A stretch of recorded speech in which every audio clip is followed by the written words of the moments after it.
E estamos de volta com o BBcast, seu podcast de automobilismo e outras nerds. No episódio de hoje vamos falar da última etapa da temporada 2022 da Fórmula 1, realizada em Abu Dhabi. E aqui comigo está a Débora Santos Almeida. Bem-vinda, Débora. Olá, amigos, sejam bem-vindos a mais um episódio do BBcast. E bom, a gente fez a live sobre Abu Dhabi e no início da live a gente falou: nossa, foi uma corrida muito legal. E foi passando a live e talvez a gente tenha se dado conta que não foi tão legal assim. Mas a gente vai conversar um pouquinho com vocês sobre tudo que aconteceu por lá. Exatamente. Bom, estamos em ritmo de Copa do Mundo, mas mesmo assim, cumpre aí a nossa tabela falar sobre Abu Dhabi. Mas antes de prosseguirmos aqueles recadinhos do Paddock de sempre, se inscreva no canal do Boletim do Paddock no YouTube, nas demais redes sociais, siga também a gente. Se possível, conheça a nossa campanha de financiamento coletivo e contínuo do Apoies. Tem o link na descrição desse podcast. Você pode contribuir para o crescimento e desenvolvimento do Boletim do Paddock. Lembrando que agora vamos aproveitar o mês de dezembro aí, até o comecinho ali de janeiro, como uma espécie de férias e replanejamento do Boletim do Paddock para o ano de 2023. Uma outra coisa, que é um recadinho muito importante: se você acompanha a gente, não pode apoiar o BP financeiramente pela plataforma do Apoia-se ou pelo membros lá do canal, tem uma forma de que você também pode ajudar o nosso projeto, que é através dos links da Amazon que a gente compartilha, e o link fixado que também vai estar nesse post. Sempre que você for fazer uma compra, independente do que seja o produto, você pode utilizar o nosso link e a gente recebe uma pequena comissão. Nenhum valor vai ser adicionado à sua compra, mas o valor que a Amazon acaba repassando pra gente também é necessário para que a gente utilize ele para poder manter o projeto.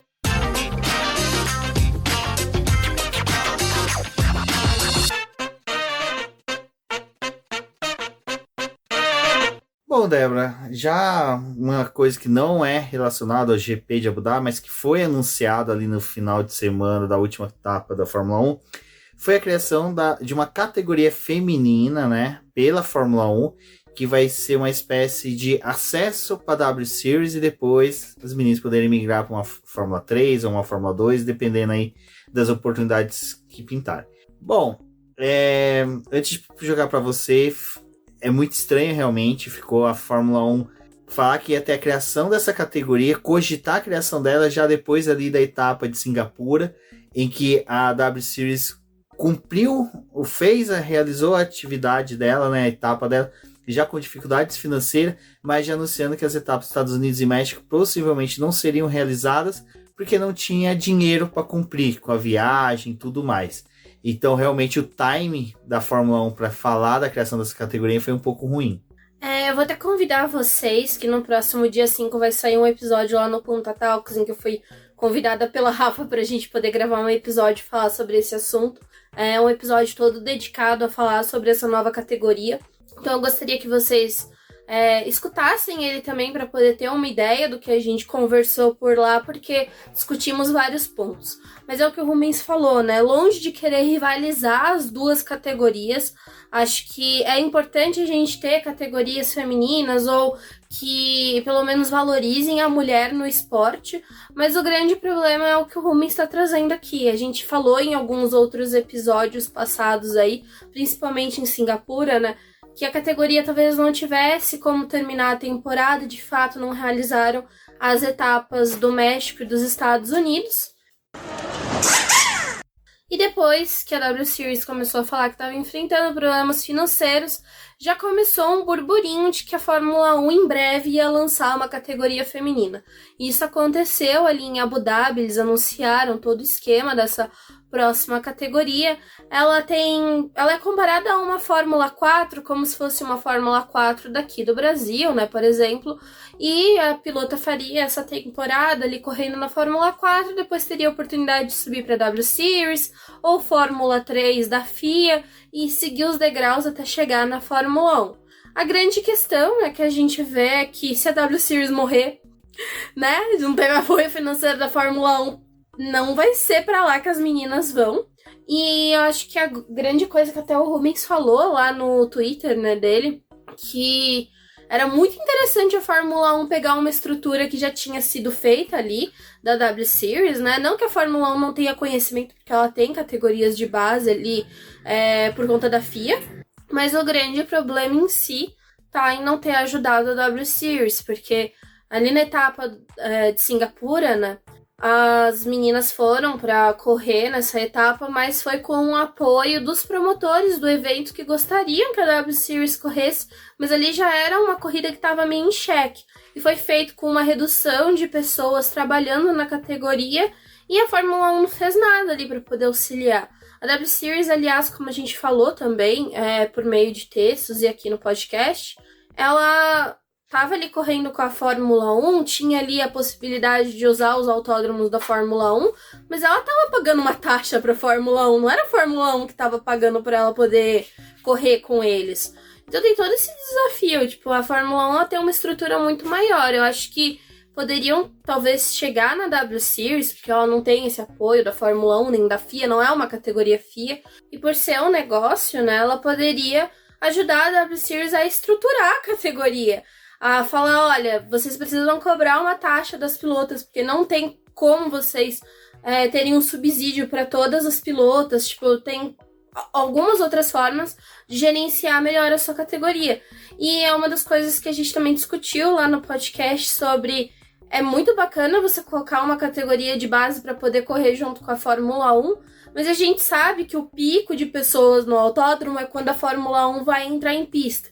Então, no seu primeiro treino livre ali da Fórmula 1, tem mais gente no autódromo. Quanto dessas pessoas que assistiram a W Series nesse último ano se fidelizaram à categoria e continuaram acompanhando ela? Porque também o apoio do público é importante. O que mais que a Fórmula 1 fez para poder auxiliar? E aí eles aparecem com a brilhante ideia de criar uma nova categoria, como se a que levou eles a criar isso não precisasse de apoio. A minha crítica realmente é nesse sentido, né, de o timing da Fórmula 1 ter sido perfeito, e depois vem todo um discurso de que não, que a categoria que eles vão lançar não vai rivalizar com a W Series, porque vai ser uma categoria até mesmo que vai dar acesso às meninas da W Series, aí fica aquela questão. E aí você tem toda essa questão de que, cara, podia ter apoiado, todos esses pontos que a Débora levantou de financeiros que a Fórmula 1 poderia ter apoiado, ela não fez. E tem aquela questão que o pessoal também fala que a W Series, a Fórmula 1 não vê ela como uma categoria que tem vínculos com ela, porque não foi ela que criou, foi uma coisa mais feita por pessoas independentes, que não tinha também tanta ligação assim com a FIA. Tipo a Indy, né?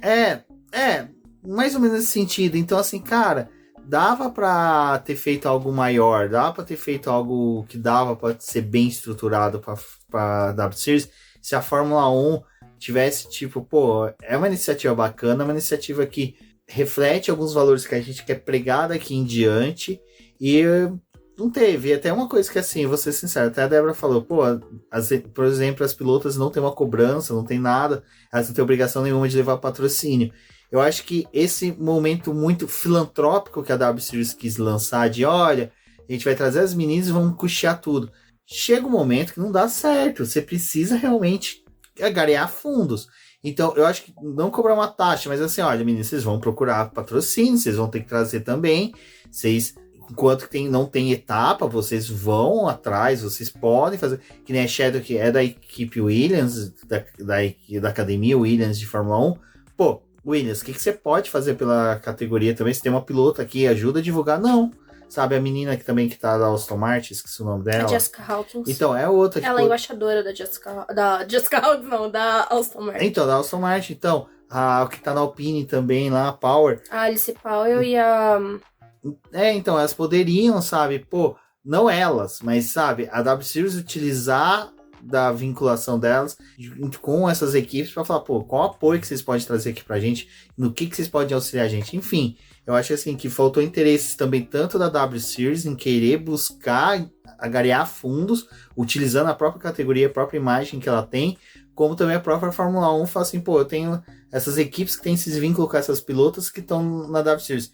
Por que não criar laços comerciais com vocês para que a gente possa angariar fundos para manter equipes? É complicado, eu acho que assim, foi uma queda de braço muito ruim, tanto para a Fórmula 1 como para a W Series. O que a gente tá discutindo é que as duas categorias, né, independente do que se fale, elas são negócios. A Fórmula 1 ela tem muito mais experiência em negócio porque ela já tá há muito mais tempo atuando como uma categoria. E as equipes que estão ali são um negócio para ela também. Então, ali a W Series ela tem marcas que estampam os carros, mas o quanto que essas marcas estão realmente apoiando a categoria, porque é muito legal você colocar o teu nome estampado num carro e tá ali, tipo, se aproveitando de uma imagem que tá sendo comercializada. Mas o quanto disso é utilizado para benefício próprio da categoria, né? Então eu acho que é isso, também faltou um pouco de conversa da Fórmula 1 de tentar mostrar para a WC, olha, vocês são um negócio, vocês precisam ter formas de gerar dinheiro, porque não adianta nada você ter dinheiro para uma temporada e não ter para as próximas. Então eu acho que tem essas coisas, tipo, a gente não quer rivalizar as duas categorias, eu acho que já ficou claro que infelizmente, da forma como o esporte é hoje em dia, a gente precisa dessas categorias femininas para que se possa formar mulheres que cheguem nas outras categorias de base e um dia na Fórmula 1, mas também fazer as coisas jogado é ruim. E aí o meu olhar crítico é um pouco do que a Fórmula 1 não fez pela W Series em todos esses anos que a categoria teve. Foi muito bacana eles dividirem pista durante o ano, fazer suas etapas juntas, levar a W Series para alguns países em que mostrou a categoria, mas ao mesmo tempo que isso trouxe de benefício, porque você tem o custo de viajar, você tem todos os outros gastos, onde que teve o auxílio aí da Fórmula 1 também com a W Series. Bom, e aí, em Abu Dhabi, né, a gente teve aí o despertar dos jovens pilotos, né, porque até a Fórmula 1 para este ano tinha uma regra que todas as equipes tinham que ceder o carro de um dos pilotos titulares pelo menos uma vez para os jovens pilotos poder fazer testes. E aí você tem aquelas gambiarras que nem foi feita pela Alfa Romeo, que utilizou o Joe para poder falar, olha, ele é jovem piloto, nunca correu de Fórmula 1, então ele vai fazer o TL1 aqui no Bahrein como jovem piloto de teste e tal. Sabe o que eu colou, acho? Né? Sabe o que eu acho engraçado?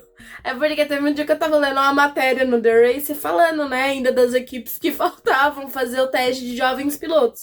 E aí o jornalista, agora me fugiu o nome, escreveu sobre isso. Ele falou, não, mas a Alfa Romeo provavelmente não vai colocar, porque ela usou o Robert Kubica pra poder fazer alguns testes. Mas é porque ele tem o patrocínio da Orlin, né, então eles têm que botar ele pra poder correr em alguns momentos ali, pra Orlin se sentir feliz de ver o piloto dela ali correndo.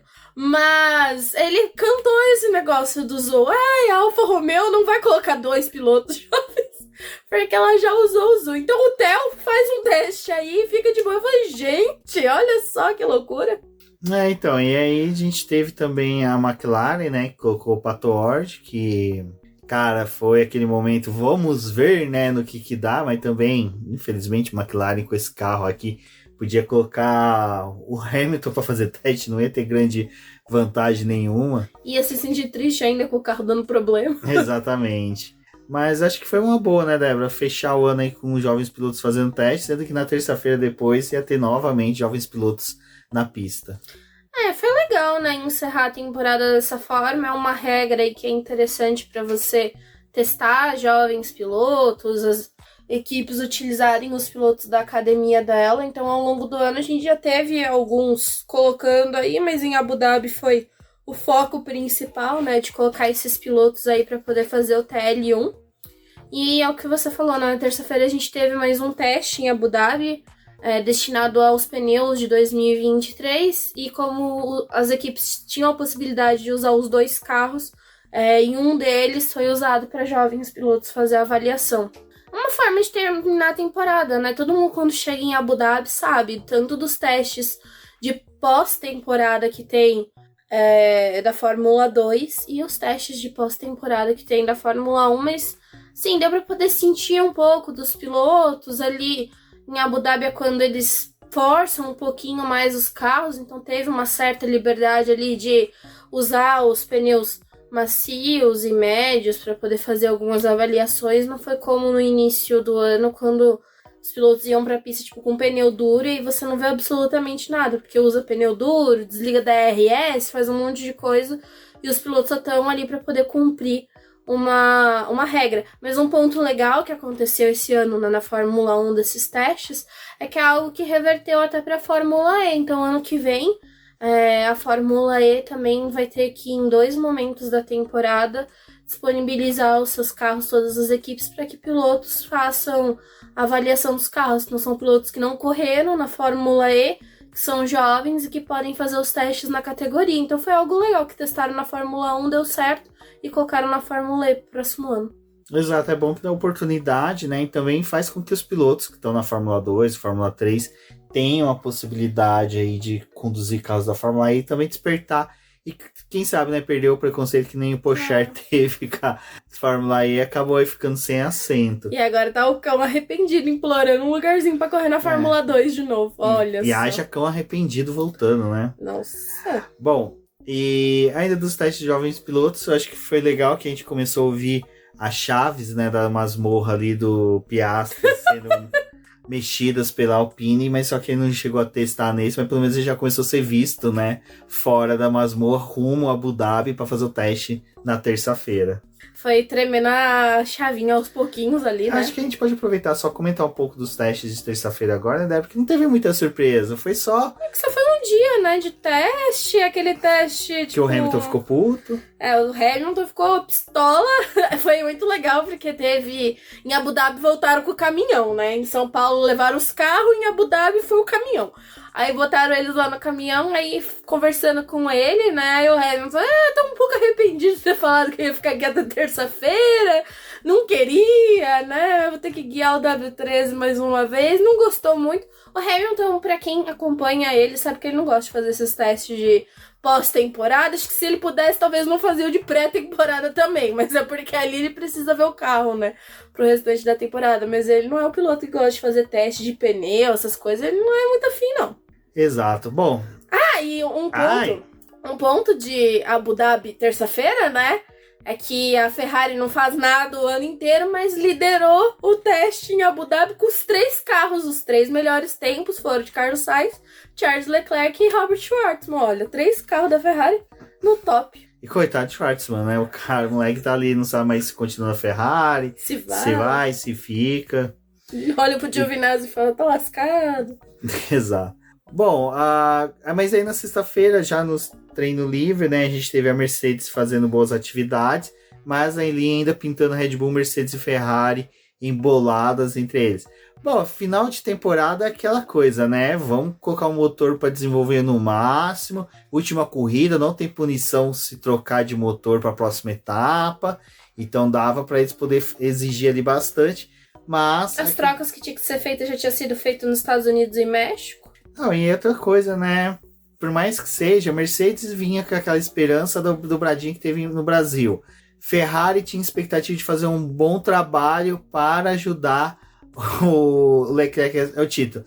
Na Red Bull eles estavam ali apagando o incêndio que foi gerado, né? Pelo Sérgio Pérez, pelo Verstappen família. Nota de repúdio. Nota de repúdio e tudo mais, né? A Red Bull, acho que para cada nota de repúdio que ela tem, ela deve gastar uns $100 mil.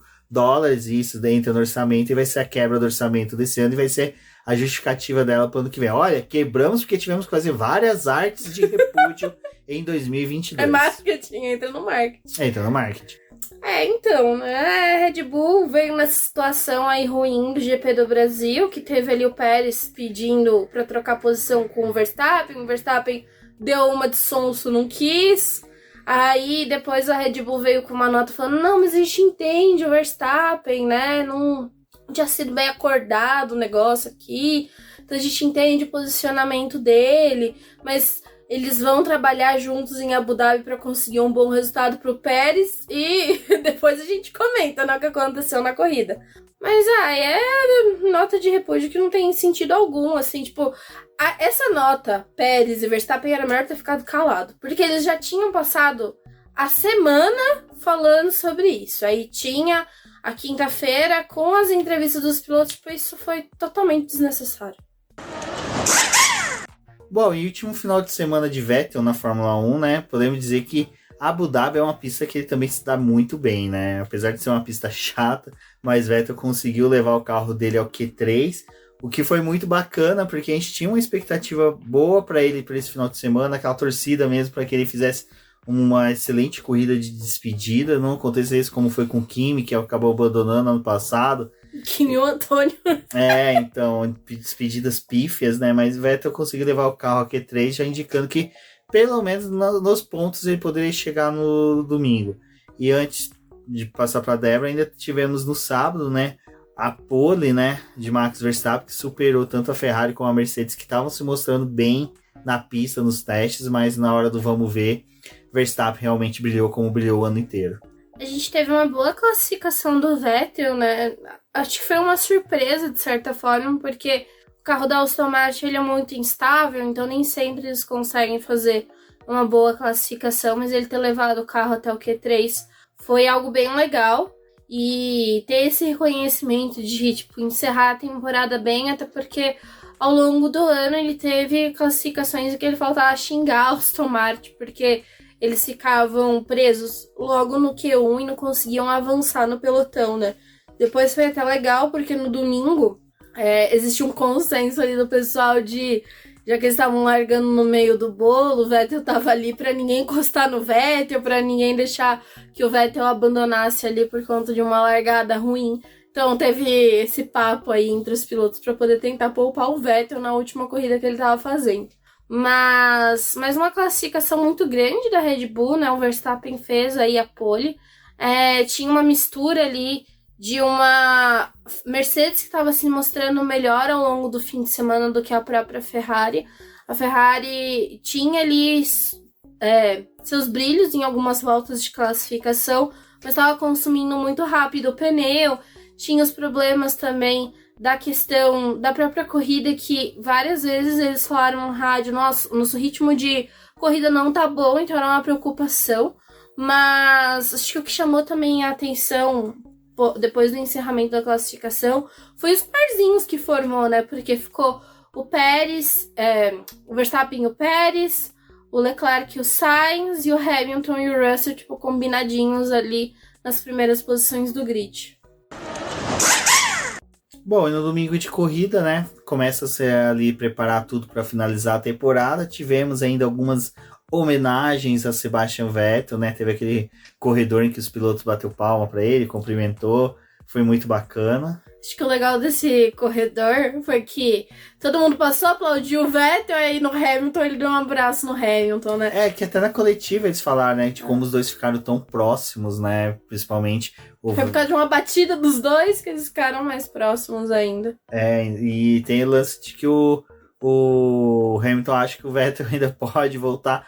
Eu, sinceramente, já falei que eu acho que pelas falas do Vettel dos últimos meses, assim, principalmente depois que ele anunciou a aposentadoria, acho difícil dele retornar, acho pouco provável, mas eu acho que ele é um cara que vai fazer falta no grid por N motivos, mas torço aí pra quem sabe, pelo menos uma participação em 24 horas de Le Mans, 500 milhas, seria legal ali uma equipe tentar alguma coisa com ele. Chama ele pro GP do Japão, que ele falou que pro GP do Japão, se chamar ele vai. Pro GP do Japão, pode botar um carro aí que ele vai.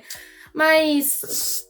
Pode falar. Não, foi todo um final de semana cheio de homenagens, né? Começou antes do próprio domingo, né? Na sexta-feira já estavam fazendo coisas ali pra ele. Teve o jantar com o Hamilton ali, que o Hamilton organizou. Até achei interessante que a Rafa falou: e agora, quando for o Hamilton, quem é que vai organizar o jantar pra ele? O Vettel volta, Rafa. O Vettel volta pra organizar o jantar. O Verstappen vai organizar. Vai, com certeza. Pra se despedir. Pega aqui a sua mala e vai embora. Mas acho que uma das coisas também que me emocionou um pouco, porque eu tava assistindo na hora, que foi quando eles chamaram os pilotos pra poder fazer a última foto do ano, né? Que são com os 20 pilotos do ano, e todos estavam ali. Foi tipo... Você começa a passar um filme, né, na cabeça, porque ali no início da temporada já tinha começo da ideia de que talvez o Vettel não ia ficar. Sempre tem aquela coisa de quem vão ser os pilotos que não vão conseguir renovar contrato. Esse era um ano muito decisivo, de certa forma, para algumas carreiras aí. Ainda mais que foi anunciado o Hülkenberg também no lugar do Mick. Então, assim, tava um final de semana bem incógnito assim, na Fórmula 1, na questão de sentimentos, né? Você não sabia o que sentir, o que fazer. Foi uma passagem, assim, muito grande. E a gente nota porque a aposentadoria do Vettel acontece um ano depois da do Kimi. A do Kimi já foi um marco grande pra Fórmula 1, porque acho que pra muita gente, apesar do Kimi ter saído e voltado pra Fórmula 1, teve ali seus momentos, mas também teve título, era um grande nome, né? E o Vettel, ele tava deixando a categoria naquele ar mesmo, tipo, não volta mais. Ele não deve voltar pra ser piloto. Talvez em algum cargo mais pra frente, mas também não acho que seja algo, tipo, pro próximo ano. E essa sequência de homenagens. Agora a Aston Martin lançou um mini documentário sobre o Vettel também. A gente vê que ele é uma figura importante. E é o que a gente tava falando também, né? O Mick Schumacher também tava se despedindo de certa forma. Ele tá tentando voltar em 2024, mas tava ali se despedindo. E todas as imagens do fim de semana era onde Vettel estava, Mick Schumacher estava grudado nele. Eu fiquei com dó do Mick, porque o Mick gosta muito dele, né? E ao longo do ano ele tinha falado, eu tô muito triste, porque agora que o Vettel falou que vai se aposentar, se eu ainda continuar aqui, eu não vou ter meu amigo pra poder almoçar comigo, pra poder comer comigo durante o fim de semana, ele vai me fazer falta. E ele aproveitou o fim de semana ao lado do Vettel, todos os momentos onde o Vettel tava, o Mick estava ao lado dele. Só uma correção aqui, que na hora que a gente falou dos jovens pilotos fazendo teste, na hora que a gente começou a falar da Aston Martin, eu lembrei, Drogovic testou, sim, o Pietro também testou, mas, gente, foi um testes assim tão apáticos deles, não por culpa deles, mas eu acho que para conservar equipamento, entre outras coisas, não foram assim um destaque tão grande. É um destaque porque você tem um TL1 com 2 bandeiras do Brasil, que é muito bacana, fazia tempo que a gente não via algo do tipo assim, acho que a última vez, foi TL1 da temporada de 2012, quando o Massa Rubinho... Senna? Não, Massa e Bruno Senna, exatamente, 2012. Felipe Massa e Bruno Senna, então assim... Não, desculpa, olha, erro meu. Massa e Felipe Nasser. Foi a última vez que tivemos 2 brasileiros num TL em Abu Dhabi também. Então, assim, cara, é bem significativo isso, né? Não, Rubens? Não. Abu Dhabi 2019, 2020, quando o Pietro substituiu. Não, mas o Massa não tava. Gente, minha cabeça tá zoada. Não, Rubens, é que o Massa já tinha ido. Eu tô aqui, ó. Faltam menos de 12 horas pro Brasil entrar em campo com a Suíça. Minha cabeça tá mais... Quem que vai substituir Neymar e Danilo? Eu tô aqui, ó, a Débora tá falando comigo, eu tô nas redes sociais aqui só acompanhando, então me desculpem, minha cabeça tava... E outra coisa, GP de Abu Dhabi, eu vou ser sincero, eu tava mais acompanhando o que ia acontecer na abertura da Copa do que preocupado com a corrida, mas... Por isso que ele achou que a corrida foi demais. Mas eu também achei que a corrida tinha sido boa, até a Denise jogar um copo de água xoxo, assim, no shopping, entendeu? Porque teve um embate, até o primeiro item da pauta sobre a corrida, foi o embate do Sainz e do Hamilton e Pérez, Hamilton devolvendo os bloqueios que ele recebeu do Pérez o ano passado, e que muitos falaram, e eu concordo, o Pérez só não chegou no Leclerc a tempo de ultrapassar, porque o Hamilton atrapalhou ele, então o Hamilton tem uma participação devolveu. Grande. Então, assim, pra quem falou que o Shoa e o Pérez são ministros da defesa do México, vai lembrar que o Hamilton também fez uma defesa muito boa contra o Pérez. Não, e puxando pro jantar lá, não é? Tava Hamilton e Pérez, assim, ó, juntinhos no jantar, mas o Verstappen mal aparecia nas fotos. O Verstappen só via a cabeça dele pra fora, que é quando ele vai... Sabe quando o peixe vai buscar o ar pra fora, assim, do aquário, que vai a boquinha pra fora? Mesma coisa. Homens, olha a maldade. Bom, teve esses embates, né? Mano, o Sainz correu muito. Cara, o Sainz é aquele piloto que ele não precisa fazer nada, só o que ele entrega já é necessário para um piloto, segundo piloto da Ferrari, né? Porque assim, ele mesmo não tem a pretensão. Mas o Charles tá querendo, né? Que defina primeiro e segundo piloto logo, porque ele não quer mais. Porque ele sabe o risco que é ter o Sainz solto. O Sainz solto, livre, assim, sem ter essas amarras de segundo piloto, cara. Pode no Brasil, chega em Abu Dhabi, tá tendo bom desempenho, o Sainz segurou para não ultrapassar o Leclerc quando o Leclerc saiu dos boxes na segunda parada. Então, assim, dava pro Sainz ter brigado pelo pódio? Dava. Valeria a pena? Nem tanto. Acho que é porque o Pérez, ó, o Sainz, ele tinha falado, né, que se precisasse ajudar o Leclerc pra questão de ponto, ele ia ajudar. Mas o Verstappen também ajudou, né? Foi motivacional ali, né? Mas foi legal os embates que a gente teve ali no começo da corrida, né, entre o Sainz e o Hamilton. Foi ruim porque o Hamilton parecia que realmente estava com um carro, pelo menos, bom pra terminar a temporada, e aí dá aquela batida naquela salsicha que, porra, gente, por que coloca aqueles negócios na pista, né? Tinha necessidade nenhuma de colocar aquele negócio ali.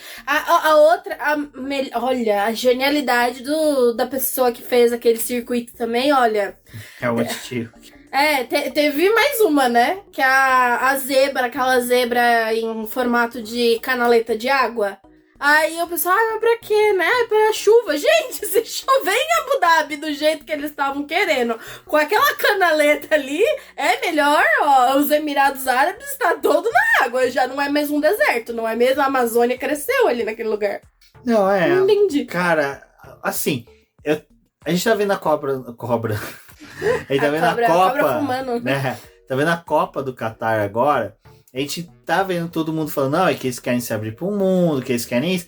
Tá, cara, você quer se abrir pro mundo com a Fórmula 1? Faz uma pista decente pra ter uma boa corrida. Caramba, você tem a Interlagos enfiando um trambolho no rabo dos árabes agora que estão fazendo essas corridas, mostrando que um circuito tradicional é bem melhor do que um circuito bosta desse.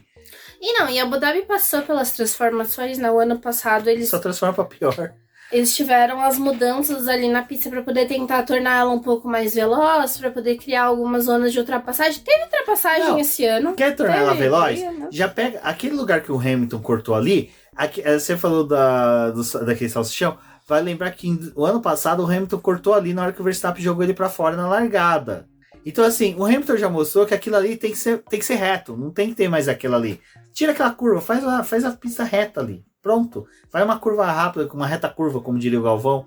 Porque não tem sentido você colocar um trambolho que estraga, quebra o carro, o piloto tem que abandonar. Porque o Hamilton, cara, teve que abandonar a corrida. Tipo, ele ia fazer uma boa corrida, tava imprimindo um bom ritmo.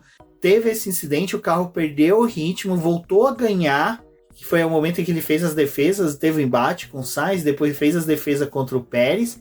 Vinha tendo um bom rendimento, mas só que assim, por causa de uma burrice de algum diretor de prova que achou que era legal ter aquele salsichão ali, acabou estragando o carro de um piloto. Eu acho. É a mesma coisa que aconteceu com ele, desculpa, na Bélgica. Eu não acho legal esse salsichão. Eu acho muito melhor. O piloto não fez o contorno de forma correta, punir ele. Dá do que colocar uma coisa que vai estragar o carro.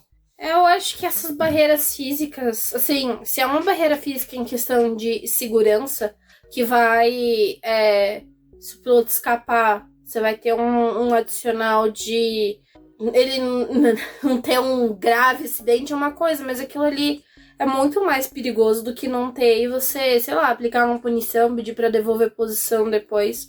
Acabou com a corrida do Hamilton, aquilo ali, porque o carro realmente perdeu o desempenho, ele ainda teve que devolver a posição pro Sainz, tipo, virou toda uma lambança ali, que acho que tinha como melhorar. Mas o circuito de Abu Dhabi, mesmo tendo passado pelas mudanças, as alterações, você ainda percebe que ele tem algumas falhas e que poderia ser muito bem melhorado, porque é o circuito que fecha a temporada, né? É o circuito que, tipo, marca o final da temporada. E ele não é agradável, não tem corridas tão legais, assim. Ano passado a gente teve uma corrida um pouco melhor, digamos assim, porque era a que tava fechando o ano pela questão da decisão do campeonato. Mas esse ano que tava, tipo, todo mundo pode correr do jeito que quiser e ainda assim teve esses problemas. Exato. Bom, e nas estratégias, né, a gente teve aquele erro cracho, ridículo da Aston Martin mesmo. O Vettel parece que não poupou palavras ao término da corrida ali, falando que foi um erro da equipe nas escolhas de pneus. Foi shame. Exatamente. Shame. Enquanto, em outro ponto, a Red Bull sempre teve boas estratégias, fez uma não tão boa com o Sérgio Pérez com 2 paradas. E pela primeira vez, Leclerc falou alguma coisa, deu palpite não. Pela primeira vez ele bateu o pé, decidiu a estratégia e foi a estratégia certeira. Com uma parada só, fez um stint maior ali final mas aonde que ele percebeu, foi o feeling do piloto mesmo em perceber que o carro não ia consumir tanto pneu, que é aquilo que a gente... Foi uma aposta, né? Não, foi uma aposta, mas naquele feeling que eu falei, o cara sabia, porque os dados que eles tinham eram de sexta e sábado, mas vale lembrar que teve Fórmula 2. Então a Fórmula 2 emborrachou muito a pista. Eles usam pneu da Pirelli também. Então o Leclerc fez essa leitura de pista. Já o Pérez não, o Pérez simplesmente seguiu a estratégia da equipe, que foi uma estratégia errada. Assim, Abu Dhabi geralmente é uma corrida de uma parada só. A Pirelli, antes da corrida começar, falou, não, 2 paradas, vamos fazer 2 paradas aqui. Ficou meio assim, né? Se vocês quiserem fazer essa segunda parada aí, vocês arriscam. Então, o pessoal ali da metade pro final do pelotão, muitos apostaram em fazer 2 paradas, pensando em questão de performance, porque os carros estavam no meio do pelotão, acaba consumindo um pouco mais de pneu, mas quem tava ali na frente começou a se distanciar, né? Então, a gente tem a primeira parada sendo realizada dentro da marca do que era esperado, que é até um momento bem interessante, porque o Pérez e o Verstappen voltam a se encontrar na pista, né? Que ali é a melhor chance que o Pérez teria de brigar com o Verstappen por uma vitória, mas ele só ameaça o Verstappen um pouquinho e depois já abre a diferença entre eles. E o segundo momento da corrida é novamente quando começam a segunda parada para o restante do pelotão e a Ferrari estava conversando com o Leclerc porque eles foram para a corrida em estratégia de 2 paradas. Essa era a intenção deles. E aí o Leclerc fala, não vamos fazer 2 paradas não, tipo, vamos tentar ir aqui.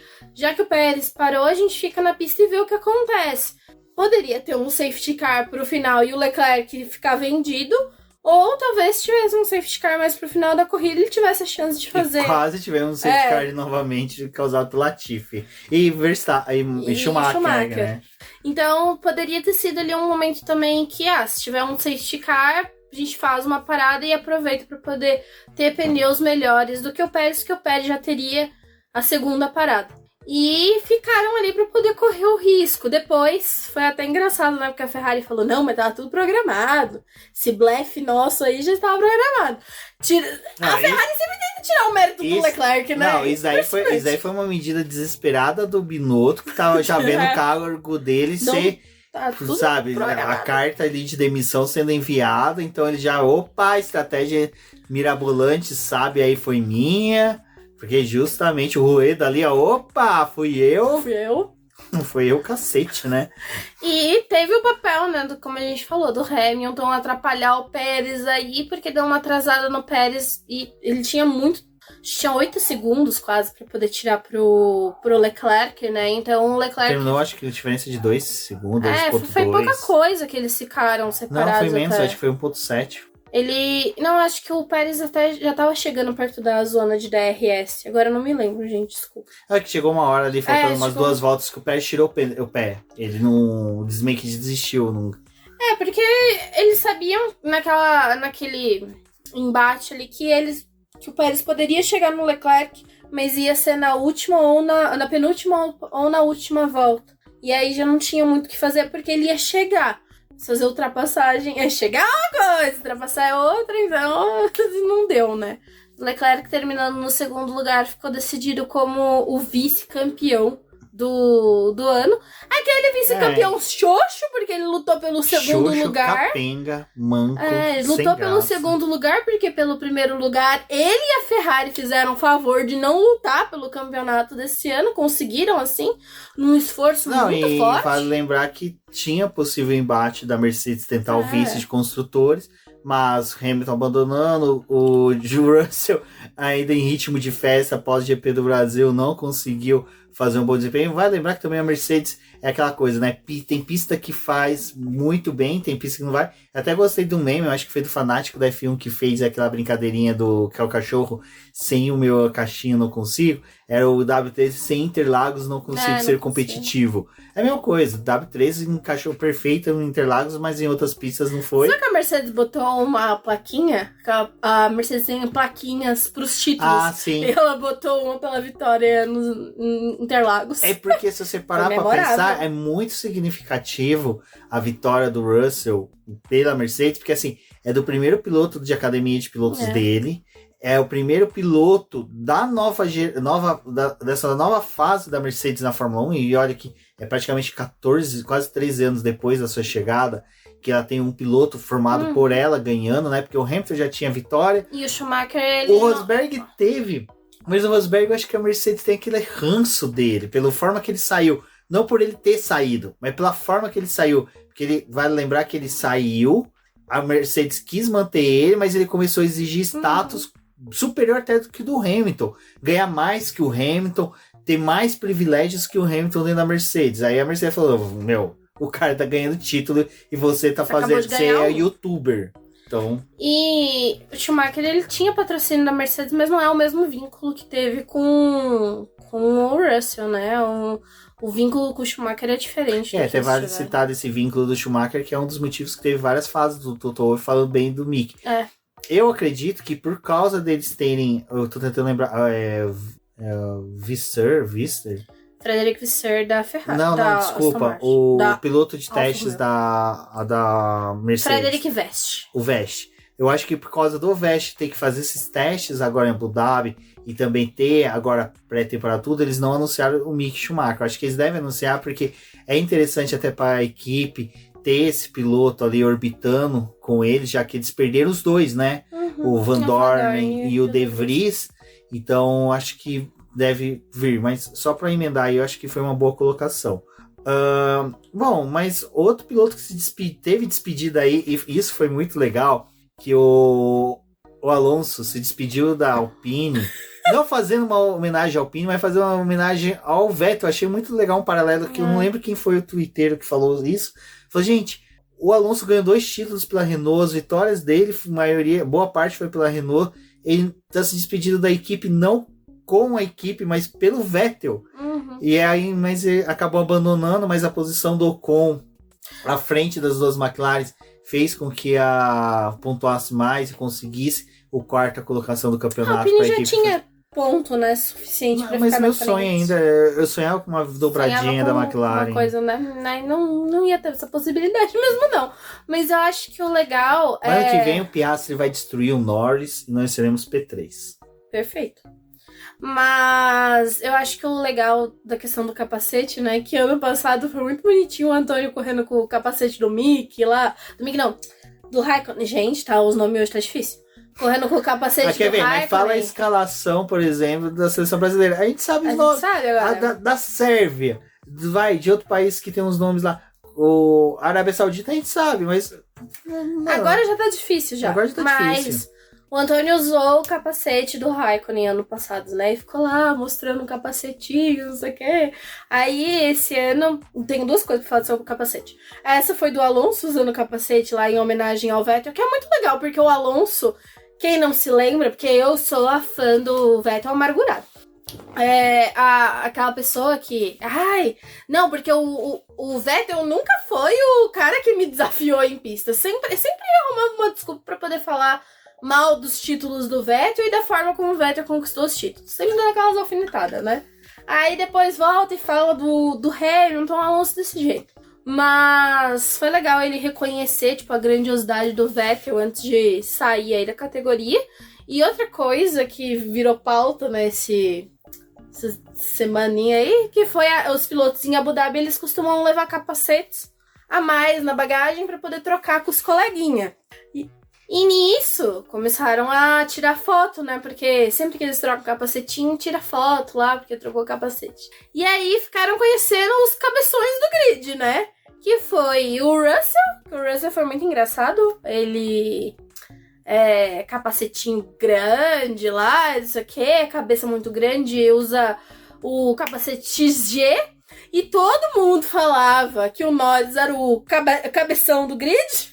Mas quando trocou o capacete ali com o Ricardo, o do Norris não coube na cabeça do Ricardo. O do Ricardo coube no do Norris. Então quem é o cabeção aí, galera? Fica aí. O capacete à medida disse. Exato, não. Foi muito bom. E aí, né, falando ainda um pouco sobre os rumores do final de semana, a gente teve realmente o Marco, que já foi lá bater a língua nos dentes, né, falando que o Ricciardo voltaria para Red Bull como terceiro piloto, né? E daí volta mais um cão arrependido para sua antiga casa. Só um adendo sobre isso, fico feliz pelo Ricciardo, porque volta para um lugar em que um ambiente onde que ele é bem querido, onde que ele vai se dar bem dentro da proposta que ele fez junto com a equipe. E também a McLaren agora tem chance de testar aí o seu pupilo apreendido, retirado das masmorras. Mas voltando para a corrida, Alpine, né? Teve ali o Ocon eu acho que eu nem vi ele na pista. Assim, não vi nada dele, sinceramente. Ele fez uma corrida Ocon, né? Corrida que ele termina nos pontos, mas não aparece tanto. E a gente teve aí também o Mick Schumacher e o Latifi, que fizeram nada sincronizado, né? Nada sincronizado, né? Nada de uma corrida boa, nada de um bom desempenho, nada de bom no final de semana, mas fizeram nada sincronizado ali na pista. Foi bonitinho ali, a imagem sincronizada dos dois dando um girinho. Quase teve um safety car, o diretor de prova já entrou em colapso ali naquele momento, já começou a reviver as coisas que nem foi ele que viveu. Sabe aquele meme que tem um pincher, tipo assim, pensativo, e de imagem de fundo tem vários helicópteros, tipo, como se fosse da Guerra do Vietnã, bombardeando o lugar. É mais ou menos isso que passou, sabe? A cabeça do diretor de prova falou, mano, tomara que não tenha que decidir entre bandeira vermelha, bandeira amarela, safety car. Na hora que ele viu os carros voltando pra pista, ele disse, ufa! É que nem o Douglas Adams, né? A baleinha caindo com um vaso de petúnia e not again, entendeu? Então, uma coisa, mesmo sentimento ali. De novo, não, né, galera? Mas terminou ali sem precisar de nada. Respirou aliviado, esse diretor de prova. Exatamente. Porque... Que é o diretor de prova que já tá pendurado, né? Porque o colega dele já foi tirado, né? A aposta é que esse daí pelo menos sobrevive um tempo. Mas é difícil, viu, Fia? Bom, não podemos reclamar muito do Lando Norris, né? Porque ele fez ainda a volta mais rápida da pista, né? Aquele desespero pra acabar a temporada. Acaba logo, pelo amor de Deus. Deixa eu fazer a volta mais rápida. Acabou. Joga essa bosta no mar. Porque, né? A Mercedes jogou W13 no lixo. A McLaren também jogou, veio... Ai, gente. A meme aquele meio pilotões lá, Lolopopts lá, que tem... Que o Hamilton joga o carro... Não sei se você percebeu, atrás tem um bonequinho da Aston Martin, olhando o lixo. Sabe aquele negócio que eu falava que a Aston Martin... Copiando, né? Isso. Roubando lixo. Cara, foi sensacional, porque eu fui assistir depois de novo, quem assistir, eu não lembro o nome. É Lollipop Man. É esse. O Hamilton joga o carro no lixo, na hora que fecha a tampa, levanta um bonequinho da Aston Martin, tipo...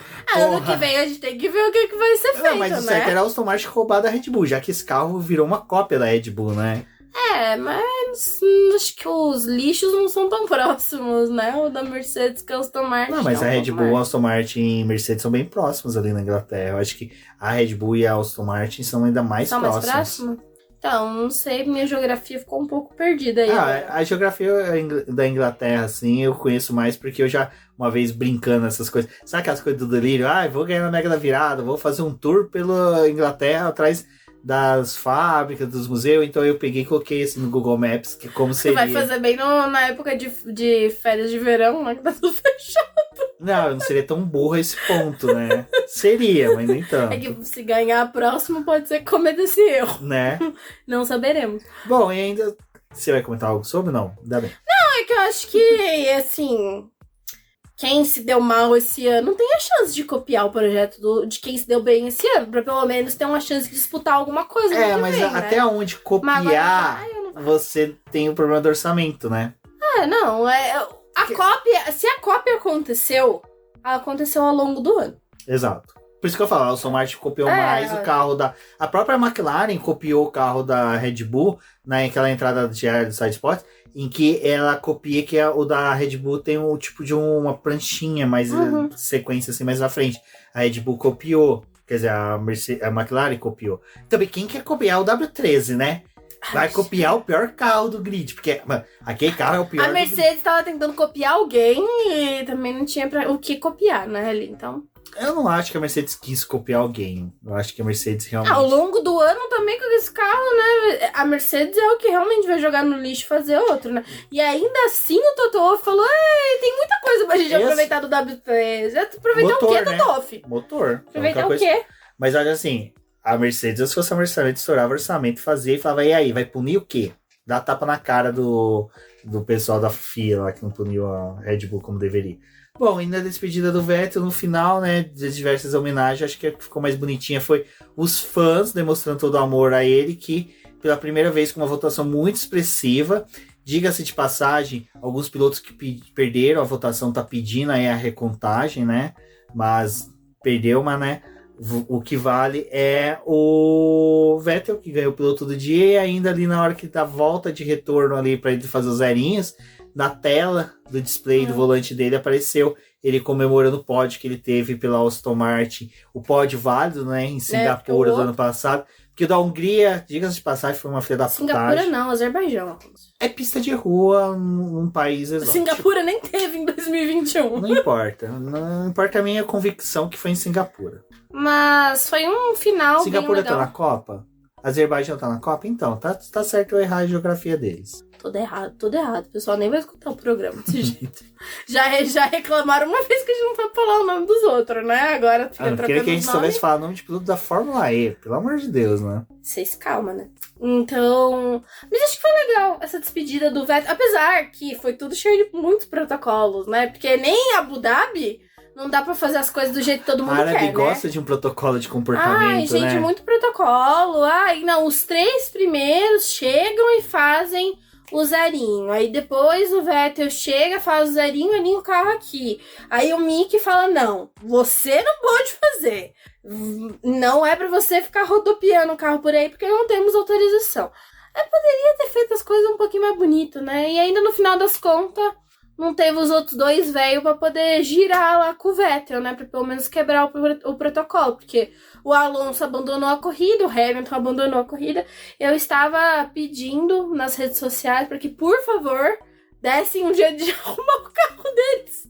Pra pelo menos dar umas voltinhas ali, só girando o carro, entendeu? Pra girar o carro talvez desse, né? Coitado do Mickey, né?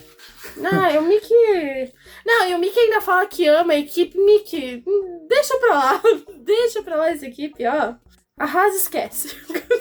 Exato. Bom, pessoal, esse foi o nosso podcast Abu Dhabi. A gente tá gravando aí uma semana depois, mas a gente não gosta de deixar lacunas de publicações do podcast, principalmente esse. É um podcast um pouco de despedida, de final de ano, mas pode ser que a gente faça alguma coisa aí nos próximos dias. A gente poderia depois também gravar um do Vettel, né? Durante as férias, pra poder falar um pouco da carreira do Vettel, da passagem dele na Fórmula 1. Sim. Acho que é importante marcar essa passagem dele, porque a gente não tinha feito um programa depois que foi anunciada a aposentadoria, porque a gente queria falar dos números dele. O que eu quero ter certeza é que ele vai se aposentar, porque eu sou traumatizado da pessoa que vai... Com Massa, né? Compra uma camisa de despedida do Massa, chora pela despedida do desgraçado na Interlagos, pois o filho da mãe me volta. Não. É o Massa. Alonso vai e volta. Não, mas o Kimi Raikkonen vai verdade. E volta. O Alonso, ele tava... vai e volta. O Alonso, ele tava convicto que ele ia voltar. Quem se iludiu com o Alonso não ia voltar, tava errado. Mas ele falou que ele ia voltar, entendeu? E o Raikkonen agora, ele tá cuidando das crias dele, não voltará. Chega, pro Raikkonen deu. O Huckenberg tem aí mais uma lenhazinha pra poder tentar queimar, se conseguir. Acho que o Vettel, assim, ele tentou fazer coisas que o Schumacher quis. O Vettel não vai queimar lenha porque é ecologicamente incorreto. É, correto. E o Vettel, ele já copiou um erro ali do Schumacher, que foi pra Ferrari, entendeu? Outro ele não vai copiar, ele não vai voltar. A não ser que o Hamilton esteja disposto a tirar o Russell em uma corrida aí e botar o Vettel pra correr ao lado dele. Que aí ele volta na Mercedes. Olha que plot twist aí, um alemão voltando pra correr na Mercedes. Pode ser que volte, Rubens, olha só. Pode ser que volte. Desculpa, Ana, talvez em uma corrida o Russell não corra para que o Vettel corra na Mercedes. Exatamente, pessoal. Bom, é isso. Agradecer, como sempre, a todos que ouviram a gente durante o ano. Como dito no começo do podcast, temos muitas ideias pro boletim do BP. E este ano a gente decidiu que muita coisa realmente a gente vai fazer um esforço herculano. Acho que tá certo usar Herculano. É que Herculano, pra mim, eu me lembro daquele personagem, daquele desenho, mas não tem acho que nada a ver com Hércules. Mas enfim, vocês entenderam o que eu quis falar, que é poder trazer muita coisa que a gente sempre quis aqui pro boletim. Acho que a gente, pela primeira vez, a gente vai estar bem mais focado, com mais tranquilidade, com N motivos para poder tentar aí várias coisas. Então a gente conta aí com a compreensão de vocês de que Pode ser que temos um hiato do podcast, de lives. Lives eu acredito que a gente deva ter também, pelo menos em dezembro eu quero poupar, porque são quase R$300 só pelo StreamYard, para fazer 3 lives no ano, aí no mês não vai compensar pagar. Então, talvez a gente for fazer alguma coisa, a gente faz vídeo gravado, mas enfim. Agradeço a todos, um forte abraço. Torçam pelo Brasil, torçam pelas seleções que vocês desejarem, não incomodem com as pessoas que ficarem ditando para quem ou não vocês devem torcer. Um forte abraço e até a próxima. Até uma próxima.